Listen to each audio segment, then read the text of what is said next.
샬롬. 지난 한 주 동안도 평안하셨습니까? 이제 우리는 믿음으로 산다는 것은 무엇인가를 10번에 걸쳐서 공부했고, 그리고 지난 시간부터 다음 시간까지는 믿음으로 살기 위한 필수 장비들에 무엇이 있는가를 함께 생각해 보고 있습니다. 지난 시간에는 그래서 믿음으로 살기 위한 필수 장비로 뭐니 해도 가장 중요한 성경, 하나님의 말씀이 있다. 하나님의 말씀에 대해서 간단하게 정리를 했고요. 오늘은 믿음으로 살기 위한 필수 장비 중에 두 번째가 무엇을 들 수 있을까 생각하다가 그것은 바로 우리의 신앙의 공동체, 교회라는 사실을 강조하고 싶습니다. 그래서 오늘은 믿음으로 살기 위한 필수 장비들, 교회에 대해서 함께 생각을 해보고자 합니다.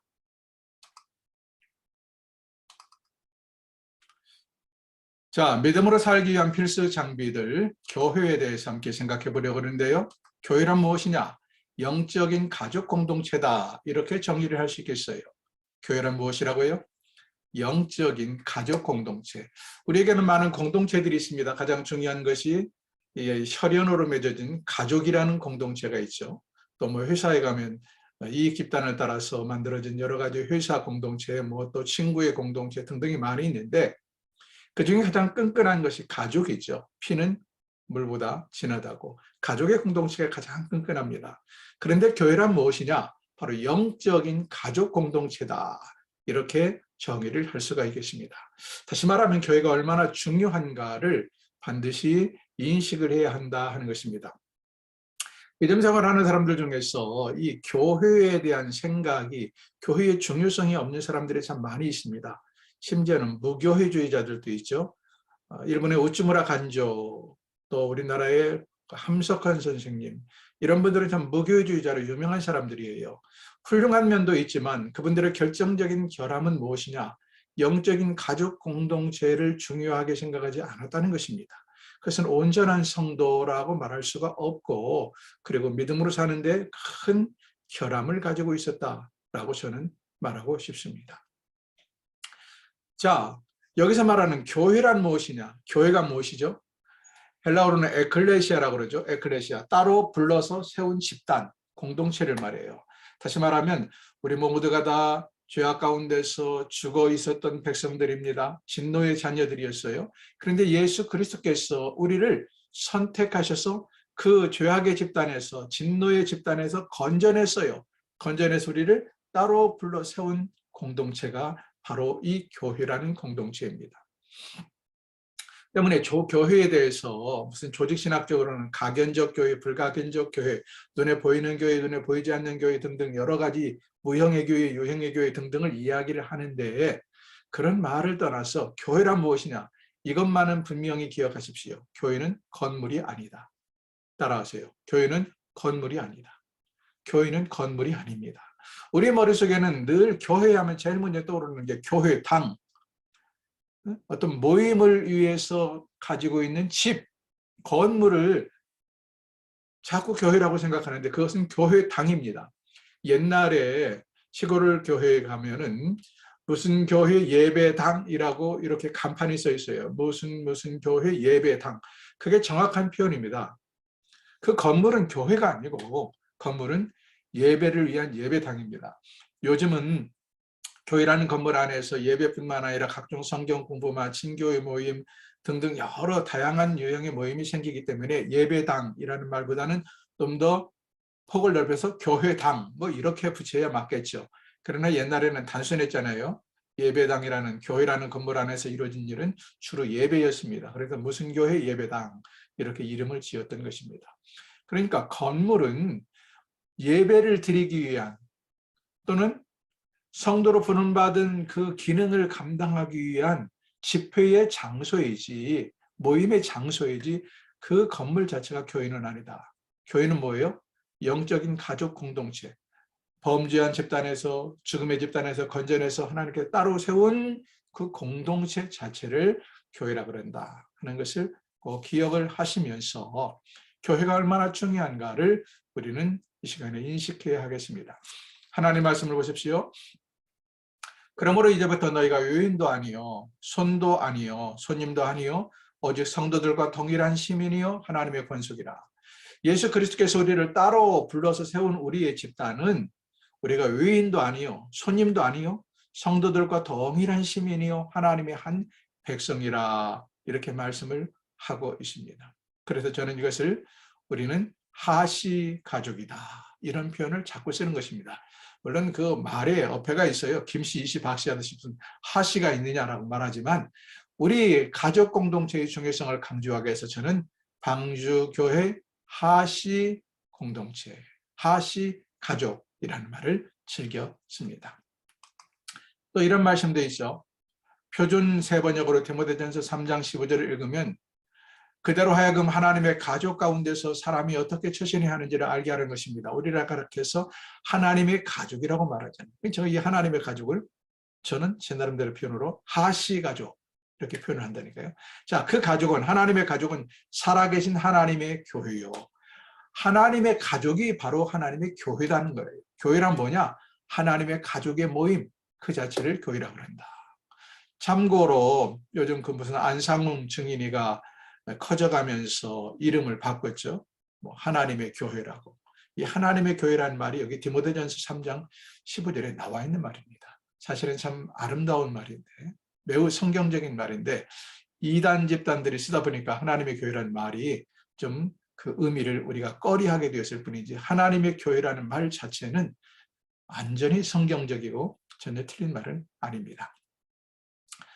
자, 그렇다면 이제 좀 더 나가겠습니다. 영적 가족 공동체, 다시 말하면 교회가 어떻게 내 삶을 돕는가에 대해서 5가지로 살펴보면서 이 시간을 정리하려고 합니다. 교회가 어떻게 내 삶을 돕는가? 이것은 교회가 존재하는 목적이 무엇인가라는 말로 달리 표현할 수 있습니다. 교회가 존재하는 목적, 그것이 바로 교회가 나를 어떻게 돕는가를 살펴보는 것이죠. 5가지로 살펴보겠습니다.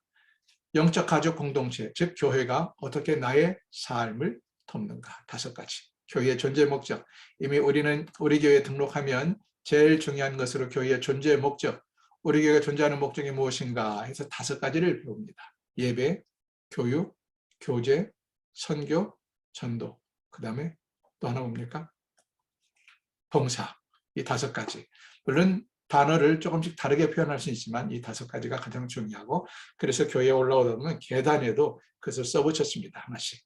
예배로 하나님을 영어롭게 하는 공동체 뭐 이렇게 딱딱 써붙인 것을 여러분이 볼 수 있을 것입니다. 5가지를 시간 다시 한번 정리해 보겠습니다. 첫째는 예배입니다. 예배.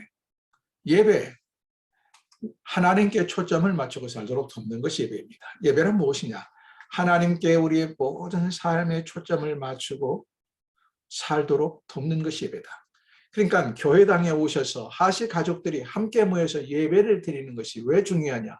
예배를 통해서 우리는 하나님께 초점을 맞추고 살 수 있도록 우리를 돕기 때문입니다. 물론 혼자도 예배 드릴 수 있어요. 혼자 예배 드리지 못하는 건 아니지만 여러분 사람이라는 것은요. 혼자 하는 것과 여럿이 모여서 하는 것은 전혀 다릅니다. 여럿이 모이면 그 안에는 규칙이 생기고 그렇죠? 그리고 그 안에는 다양한 은사와 재능을 가진 사람들이 함께 참여하게 되고 그리고 그 안에서는 놀라운 시너지 효과가 드러나게 됩니다. 백이신문도가 언제 성령의 충만함을 받았습니까? 각각 흩어져서 따로 모여서 기도할 때 했나요? 흩어져서? 아니죠. 그들이 함께 모여서 기도하고 찬송할 때 그곳에 성령이 충만하게 임했습니다. 여러분 교회는 무엇이냐? 예배 드리는 공동체입니다. 교회에서 가장 중요한 것은 사실 예배 드리는 거예요. 함께 모여서 한 하나님, 그 하나님을 신앙을 고백하고 그 하나님을 경배하고 예배하는 것. 이것이 교회의 존재 목적의 첫 번째입니다. 혼자 있으면 사실 사람의 정도의 차이가 있지만 혼자 기도하다 보면 지치기도 하고 빼먹기도 하고 그러죠? 혼자 예배를 드리는 것도 한계가 있어요. 마지못해 드릴 때도 있고 형식적으로 드릴 때도 있고 시간이 점점 짧아지기도 하고 그러나 함께 모인다는 것은 그 안에 규칙이 정해지고 서로 간에 약속이 정해지고 그 일을 위해서 많은 사람들이 각각의 역할을 분담해서 준비하고 그래서 전문성이 살아나고 좀 더 효율적이고 그리고 시너지 효과가 나타나는 그런 예배를 드릴 수가 있다 하는 것이죠. 교재를 보시고 성경 말씀을 보세요. 마태복음 22장 37절 예수께서 가라사대 내 마음을 다하고 목숨을 다하고 뜻을 다하여 주 너희 하나님을 사랑하라 하셨으니 이것이 크고 첫째 된 계명이라. 하나님을 사랑하는 방법, 그중에 우리가 하나님을 사랑하는 구체적인 방법을 표현하는 것이 뭐냐? 예배라는 거예요.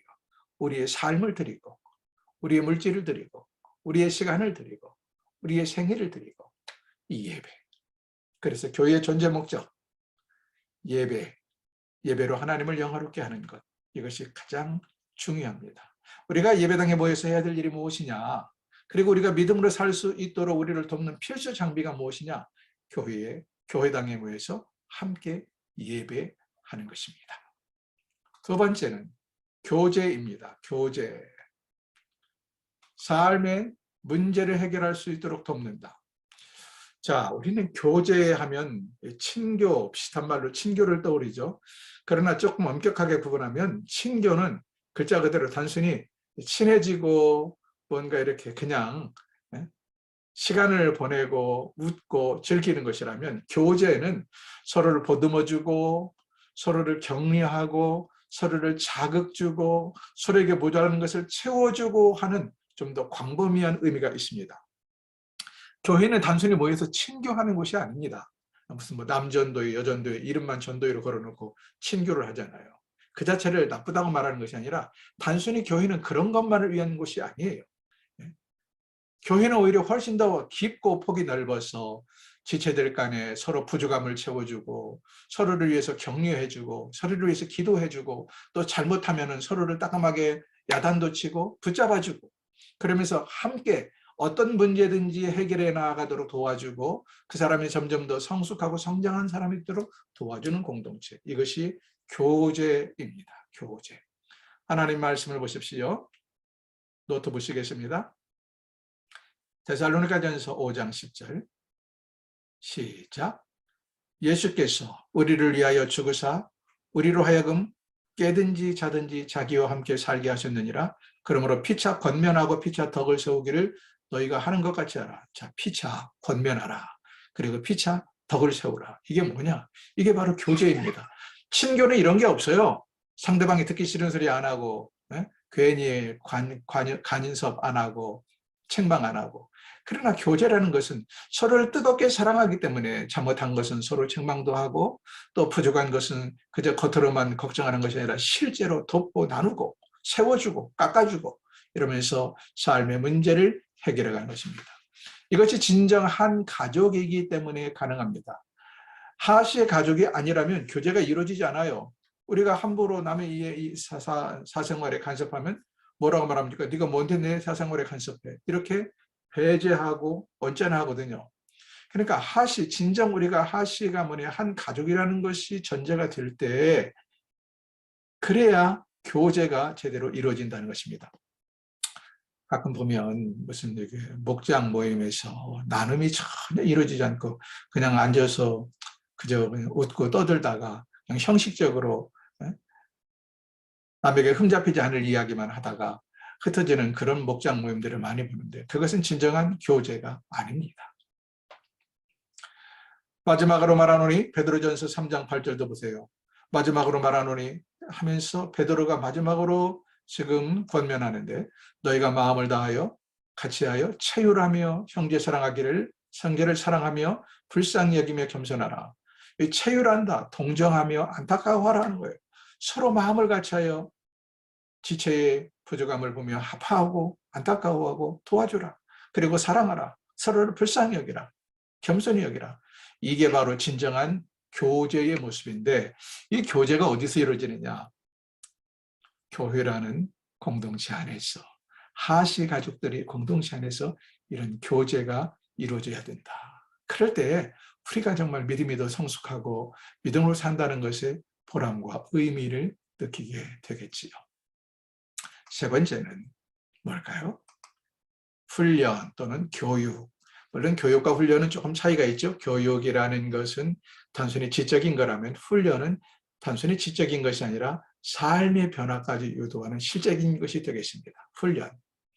나의 믿음이 강해지도록 돕는다. 여러분, 군대에서 훈련이 왜 중요한지 우리는 너무나 잘 알죠.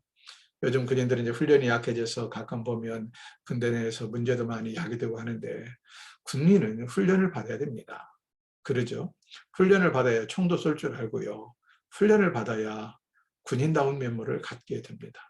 그래서 우리가 짧은 기간이지만 군대 갔다 오면은 그 군대 가기 전에 그냥 어린애 같던 아들이 아주 그냥 완전히 늠름한 대한민국의 건화로 자라 장성나서 성숙해서 나오는 것을 보게 됩니다. 훈련이라는 것은 매우 중요합니다. 운동선수에게도 마찬가지잖아요. 훈련받지 않은 훌륭한 운동선수를 생각할 수 있나요? 마찬가지로 성도 역시 훈련이 필요하다. 지식적으로 또 삶으로 훈련을 통해서 내 믿음이 강해지도록 할 필요가 있습니다. 훈련받지 않은 군인은 사실은 별로 소용가치가 없어요. 예를 들어서 총 쏠 줄도 모른다. 훈련을 안 받아서. 그런 군인은 전쟁에 나서 총을 주어본들 뭘 하겠습니까? 마찬가지로 우리가 이 영적인 싸움의 현장에서 훈련이 얼마나 중요한지 모릅니다. 교회에서는 훈련을 받아야 돼요. 훈련이라는 것은 내가 하고 싶어서 하는 게 아닙니다. 하기 싫을 때도 하는 것입니다. 억지로라도 따라 하는 거예요. 때로는 반강제적으로라도 배워야 합니다. 왜? 그것이 나를 강하게 만들기 때문입니다. 나를 더 성숙시키기 때문입니다. 근데 교회에서 훈련을 받으러 가면 자꾸 싫다 하고 힘들다 하고 발뺌을 하는 분들이 많은데 훈련받지 않고는 내 믿음이 성장하고 성숙할 수 없고 내가 강해질 수가 없고 다른 사람을 이끌어갈 수가 없다는 사실을 기억하십시오. 훈련은 지식적으로 받는 훈련인가 하면 생활 속에서 받는 훈련도 있는데 그 어떤 것도 소홀히 할 수 없습니다. 두 가지가 모두가 다 중요합니다. 자, 하나님 말씀을 같이 보실까요? 히브리서 6장 1절. 그러므로 우리는 그리스도의 초보적 교리를 제쳐놓고 성숙한 경지로 나아갑시다. 그리스도의 초보적 교리를 제쳐놓고 성숙한 경지로 나아가기 위해서는 뭘 해야 됩니까? 훈련을 받아야 된다는 거예요. 훈련을. 골로새서 1장 28절도 말씀하시기를 우리가 그를 전파하여 각 사람을 권하고 모든 지혜로 각 사람을 가르침은 각 사람을 그리스도 안에서 완전한 자로 세우려. 훈련의 목적이 뭡니까? 각 사람을 그리스도 안에서 완전한 자로 세워나가기 위해서입니다. 여러분 다시 강조하지만 훈련받지 않은 군사는 군사로서의 가치가 없습니다. 훈련받지 않은 성도는 성도로서 혼자 설기도 못할 뿐만 아니라 제 기능을 감당하지 못합니다. 교회를 오랫동안 왔다 갔다 했다 그래서 그냥 되는 게 아니라 훈련이 필요합니다. 물론 이 훈련이라는 것은 두 가지 측면이 있겠지요. 정해진 프로그램 속에서 받는 훈련도 있고 그러나 정해진 프로그램만이 훈련은 아닙니다. 예배의 공동체에 함께 나와서 교회 생활을 같이 하다 보면 자기도 모르게 다른 사람 하는 걸 통해서 직접적으로 간접적으로 체득을 하게 되는 이 훈련이 사실은 더 크지요. 어떤 프로그램을 따라가는 훈련보다 더 이미 선배 교우들이 성도들이 살아가는 모습이나 신앙의 자세나 또는 기도하는 모습이나 헌금하는 모습이나 봉사하는 모습이나 이 모든 것을 눈여겨보면서 닮아가는 것, 이 자체도 매우 중요한 훈련이라고 말할 수 있겠지요. 그 다음 네 번째는 봉사 또는 사역 이렇게 말할 수 있습니다. 봉사 또는 사역. 나의 사역을 발견하도록 돕는다. 하나님께서 각자 사람에게 주신 은사와 재능이 다릅니다. 누구든지 우리는 뭡니까? 은혜를 받은 자는 은혜를 갚을 줄 알아야 돼요. 그죠? 누군가의 도움을 받은 자는 도움을 갚을 줄 알아야 됩니다. 내가 정말 예수를 그리스도를 믿고 거듭나서 이 엄청난 주님의 사랑을 느끼며 사는데 주님께 거저받은 이 사랑을 알지 못하는 세상의 사람들에게 나눠주는 것. 그리고 내가 있지만 다른 사람이 갖지 못한 것. 그래서 없어서 슬프고 고통당하고 어려움을 당하는 사람들에게 나의 작은 것이지만 내게 있는 것을 나눠주는 것. 이것이 바로 봉사고 사역이죠. 교회에서 한국교회가 앞으로 정말 중요하게 생각해야 될 것 중에 하나가 바로 이 사역, 봉사라고 생각합니다. 교회 안에서만 이루어지는 것이 아니라 우리 주님이 말씀하신 것처럼 세상에 나가서 세상을 섬겨야 됩니다. 세상에는 정말 어려우신 분들이 많고 우리의 도움을 필요한 분들이 많습니다.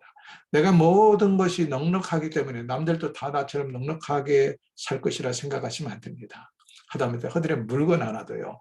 우리 집에는 이게 어디다 쌓을 곳이 없을 만큼 적치할 곳이 없어서 귀찮아서 발에 걸리는 것도 어느 집인가는 그것이 정말 없어서 어려운 집도 쓰시는 겁니다.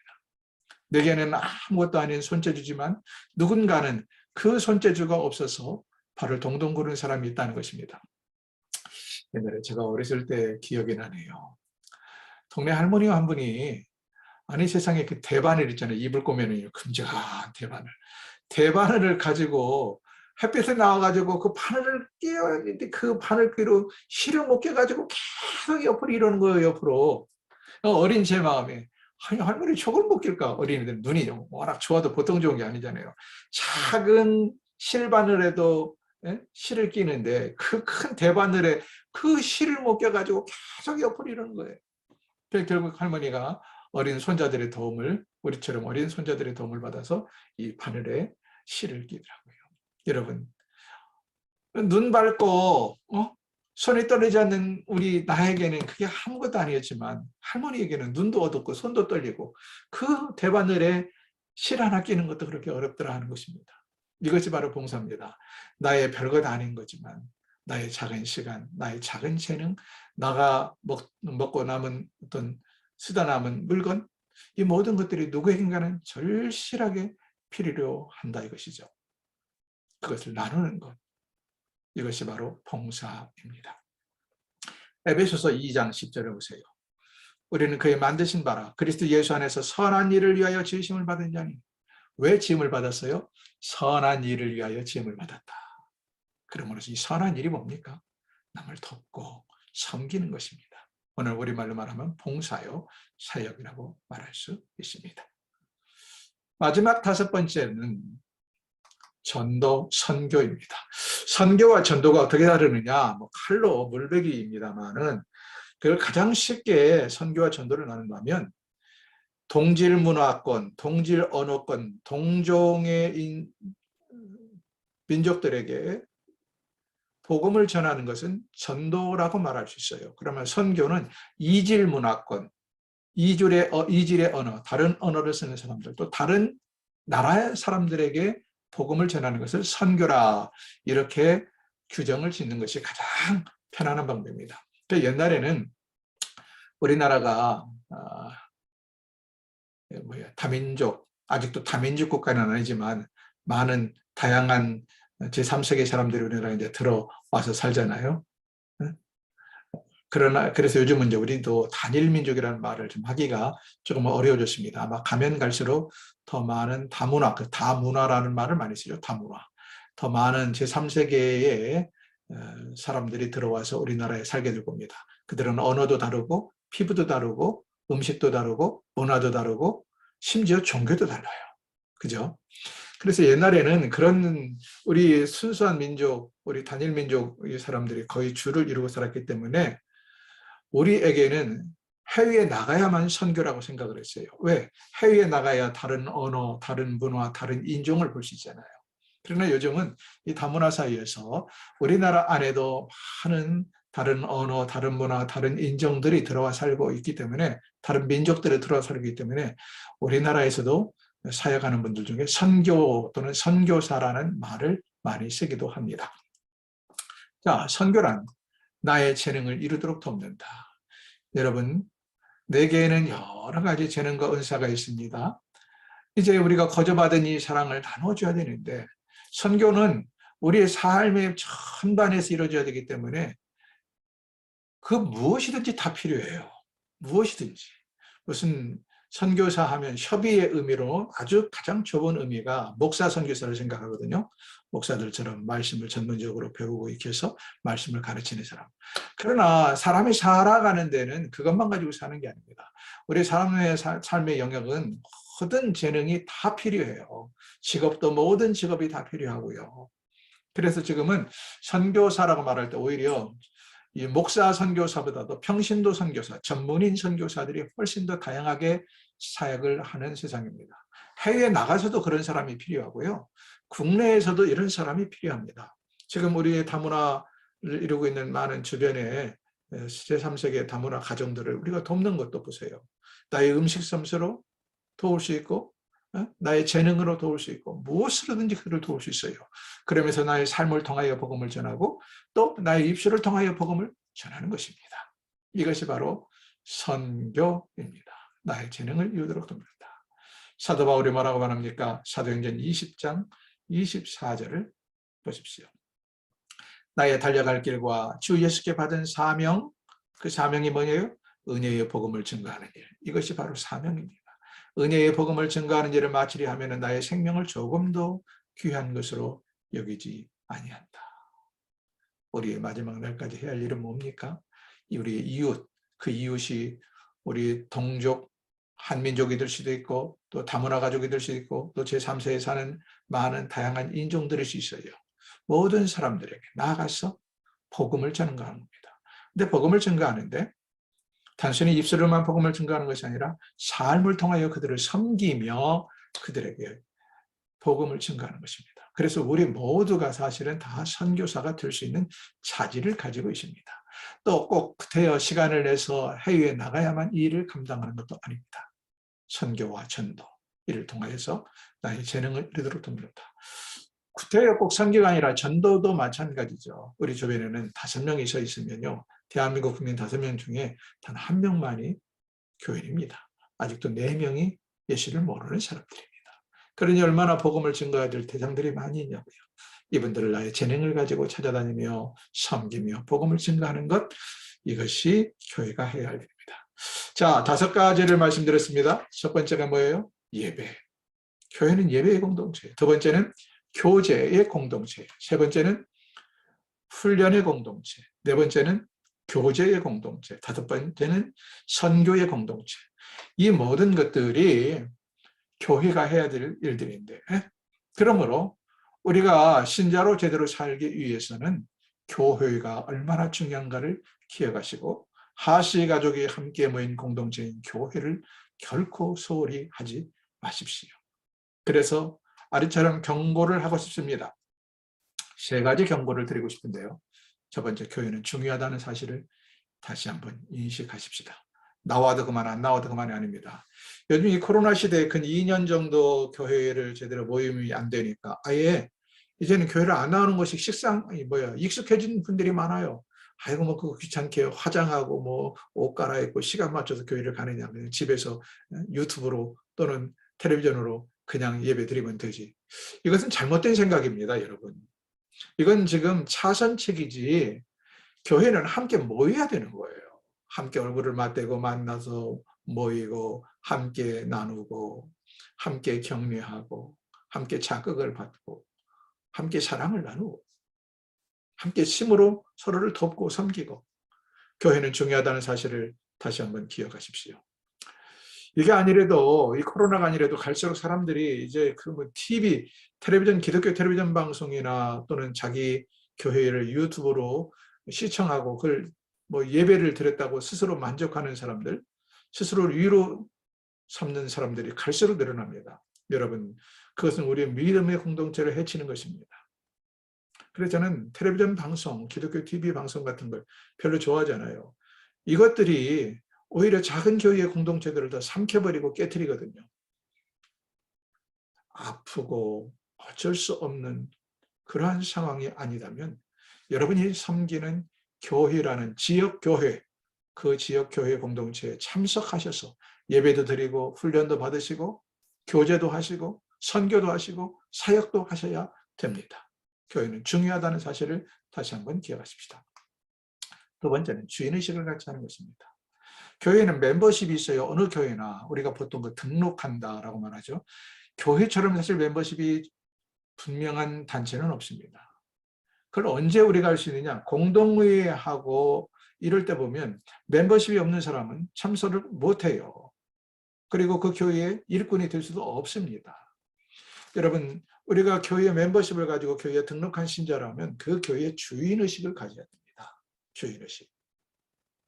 그런데 요즘 많은 교인들이 뭐 목사님이 알아서 다 하는데, 뭐 중직자들이 알아서 다 하는데 나는 피곤해 그냥 왔다 갔다만 할래.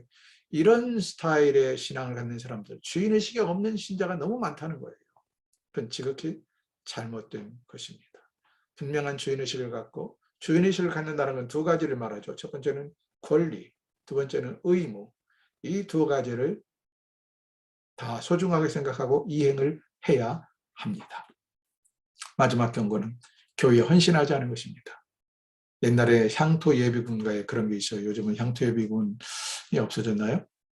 나이를 먹으니까 잘 모르겠는데, 너와 내가 아니면 누가 지키려 하면서 쏙딱 4번의 4박자 척척척 맞춰가지고 부르던 노래가 있습니다. 너와 내가 아니면 이 나라를 누가 지키랴. 맞습니다. 아이, 네가 지키지. 다 이렇게 생각하면 어떻게 되겠습니까? 교회도 마찬가지입니다. 교회는요, 세상에서 모든 직업, 모든 재능, 모든 은사가 다 필요합니다.